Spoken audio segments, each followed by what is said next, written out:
कुरान पाक ला करके जुनैद बगदादी के सामने रखा और कहा, जुनैद क्या ये मेरे नबी की तस्वीर नहीं है?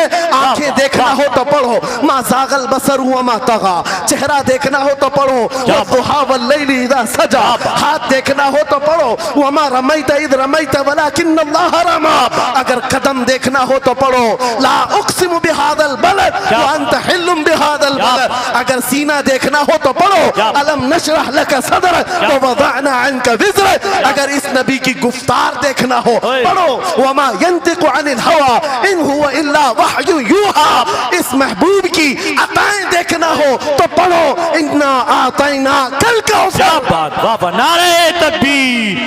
अगर पढ़ना है तो कंजुल ईमान से पढ़ा करो। जहां बरेली का इमाम ये भी बताएगा, कुरान पढ़ने वाला अपने नबी को ये नहीं कहेगा मेरा नबी मेरे जैसा था या उसका इल्म ऐसा था वैसा था, बल्कि बरेली का इमाम बताएगा कुरान पढ़ने वाला अपने नबी को यूं कहेगा, सरवर कहूं के मालिक को मौला कहूं तुझे, बागे खलील का गुले ज़ैबा कहूं तुझे, तेरे तो वस्फ़ ऐब तनाही से हैं बरी, हैरान हूं मेरे शाह मैं क्या क्या कहूं तुझे, लेकिन रज़ा ने खत्म सुखन इस पे कर दिया, खालिक का बंदा खल्क का आका कहूं तुझे। हमारा शिवा है पूरी दुनिया में कि सिर्फ और सिर्फ रसूल पाक की गुलाम कौम ऐसी है जो 1 मिनट में पूरा सन्नाटा तारी कर सकती है। किसी ने एक साहब से पूछा था, वेल ट्रेन्ड फौज जो होती है, चाहे वो अमेरिका की हो कि रशिया की हो कि जापान की हो,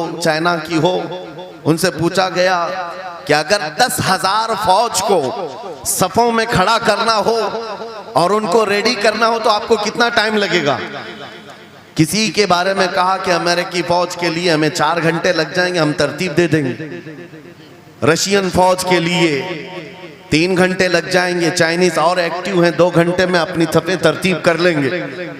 उस मुसलमान दानिश्वर ने कहा, अल्लाह का करोड़ों एहसान है, 1 लाख से ज्यादा का मजमा होता है हरम काबा में भी और हरम रसूल में भी। इमाम सिर्फ 1 मिनट में कहता है सफ़े दुरुस्त कर लो, किसी को डंडा मारने की जरूरत नहीं, सबकी सफ़े खुद दुरुस्त होती है। ये कौम है जो अपनी सफ़े खुद दुरुस्त करती है। मस्जिदों में, जुमा में, ईदगाह में जाकर कोई लकड़ी लेकर नहीं फिरता कि अपनी अपनी सफ़े दुरुस्त कर लो।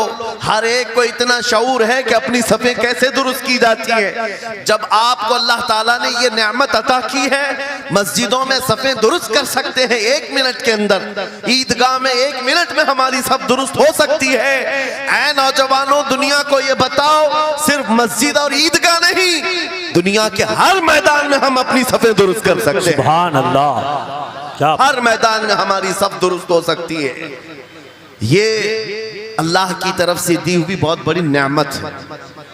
बस अब मजमा जो खामोश है और मुतवज्जे है, अब मेरी बात को आगे मैं बढ़ाता हूँ, तवज्जो से सुने।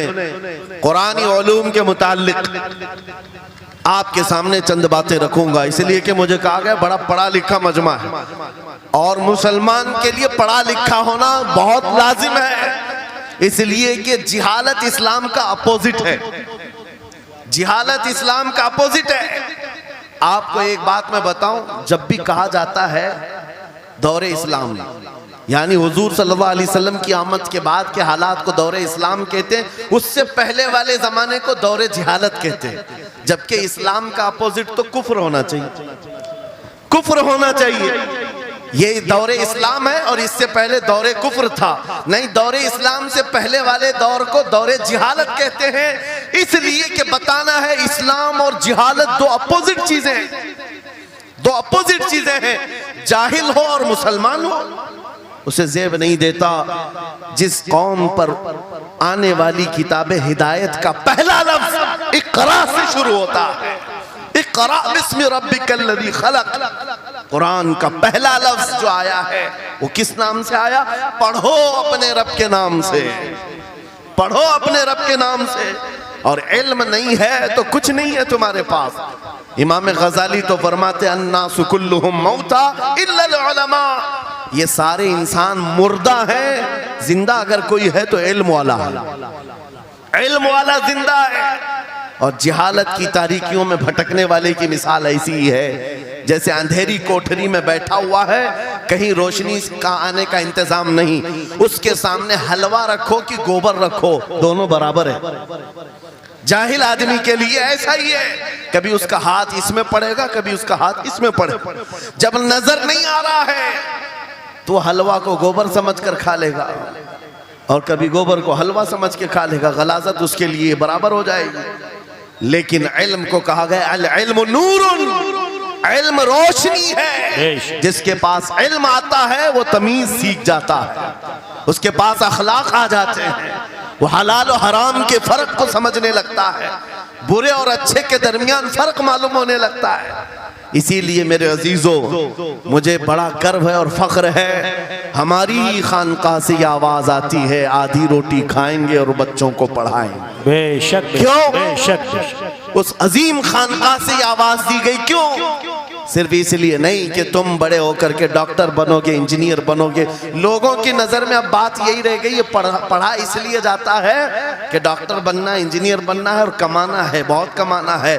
इल्म जो है आज कमर्शियल बना लिया गया। इल्म इसलिए नहीं, इल्म इसलिए हासिल किया जाता है कि बंदा खुदा को पहचाने, बंदा अपनी हकीकत को पहचाने, जिंदगी गुजारने के उस्लूब उसे मालूम हो जाए।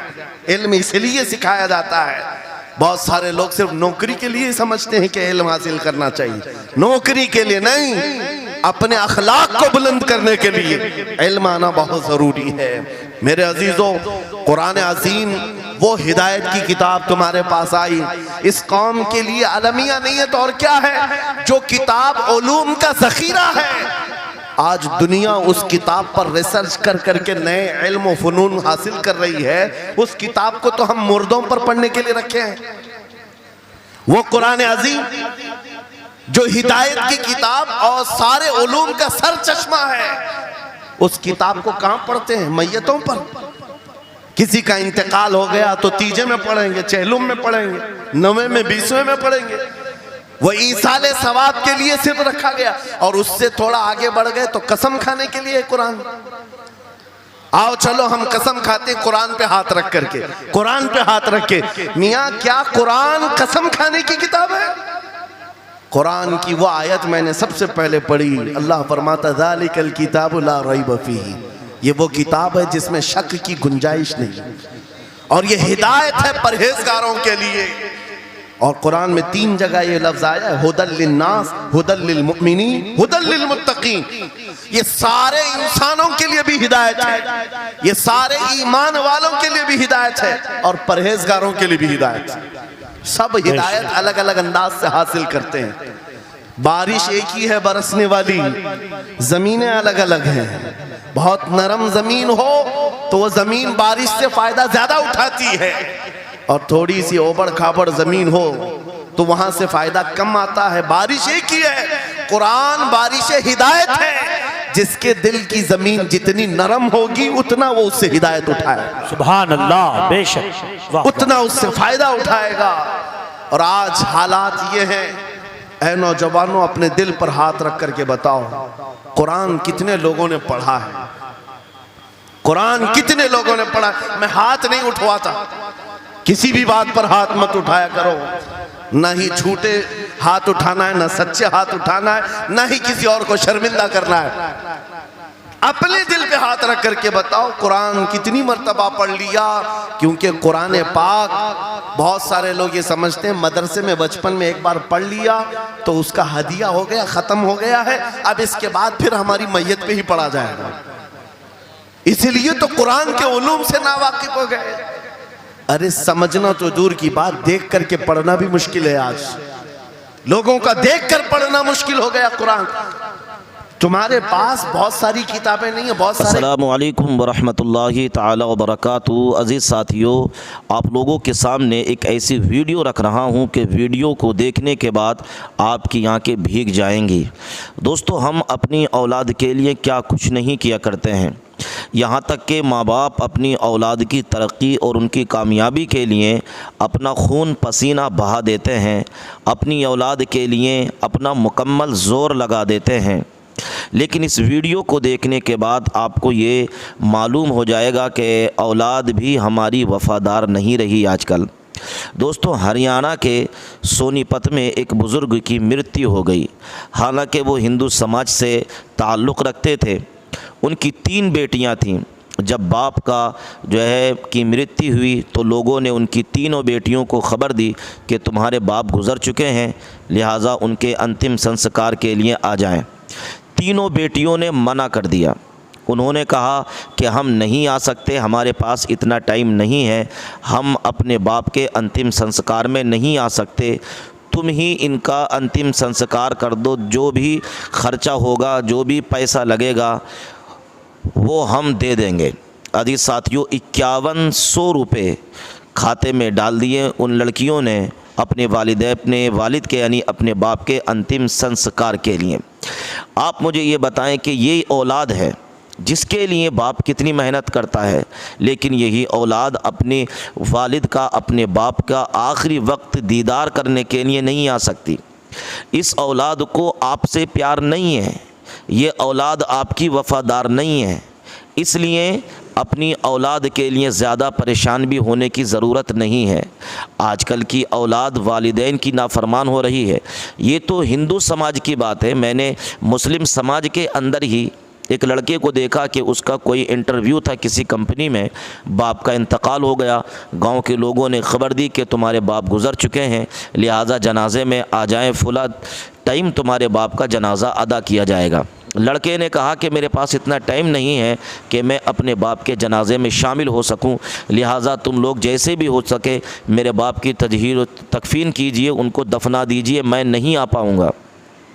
इधर बेटियां देखिए हिंदू समाज में वो नहीं आ पाई, इधर एक लड़का मुस्लिम होने के बावजूद अपने बाप के आखिरी दीदार के लिए भी नहीं आया। अब आप अंदाज़ा लगाएं, हम अपनी औलाद के लिए क्या कुछ नहीं करते, उनके लिए क्या कुछ मेहनतें नहीं करते, मगर हमारी औलाद हमारी वफ़ादार नहीं है। इसलिए हम अपनी आखिरत को सजाएं, अपनी आखिरत को तैयारी करें। इस औलाद के लिए ज़्यादा परेशान होने की भी ज़रूरत नहीं है। अपनी आखिरत को बनाइए, अपनी आखिरत को सजाइए। इसीलिए फ़रमाया गया कि क़यामत में बहुत सारे लोग ऐसे होंगे कि जिन्होंने अपनी औलाद के